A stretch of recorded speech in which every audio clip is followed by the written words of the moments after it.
With David Ali, owner of the Jazz Kitchen, Pavel Polanco Safadi, pianist and board member of the Indianapolis Jazz Foundation, among other titles for both of you. Thanks for being here. Thanks for having us. Again, appreciate you've got this big event going, so you're taking time to do this. I really appreciate it. So, it's for people who are assuming it's at the Jazz Kitchen. It's not. It's not. Yeah. It's not. Yeah. No, it's at the Crane Bay. Yeah. Tonight at 6. So it's a fundraising event for the Jazz Foundation. Okay. Have any of the Jazz members played there before? Okay.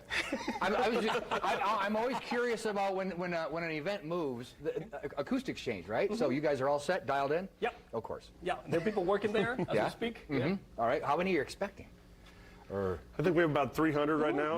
Right now. To come. That's the important We're thing. hoping for a couple more. Yeah, exactly. Yeah, still got a couple tickets left for that. Still available. All right. What do you have cooking here, Lillard? Well, these are from the Jazz Kitchen. It's our crab cakes. We're pretty well known for them. In fact, we've had a couple of awards for them. It's just a real simple recipe. Basically, we've got some red bell peppers, some scallions, some garlic, some red onion, some Cajun spice, some salt and pepper. Just real simple, and then we're just kind of basically take this mix here, and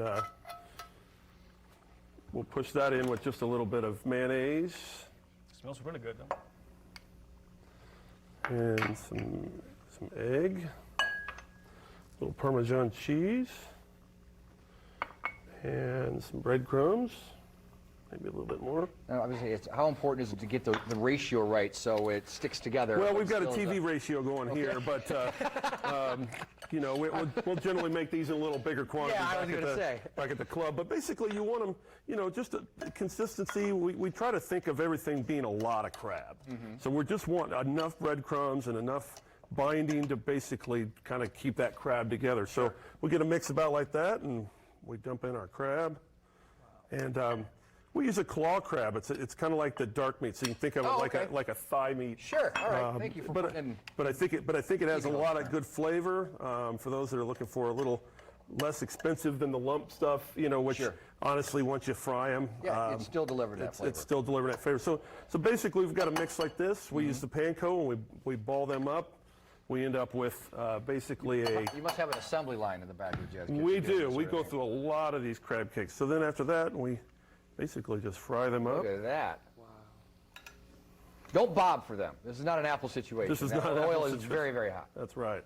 So you're going to have crab cakes. What else is going to be taking place? You got a lot of musicians showing up. Music. Steve Ali Trio will be there. Josh Kaufman, yes, the winner of The Voice, will be there. You know him. And also the Living Proof. The Living Proof, Yep. It's a great Rob band. Dixon, who's playing here Rob today. Dixon, right over there. Yeah, Rob is he's the master of all pieces.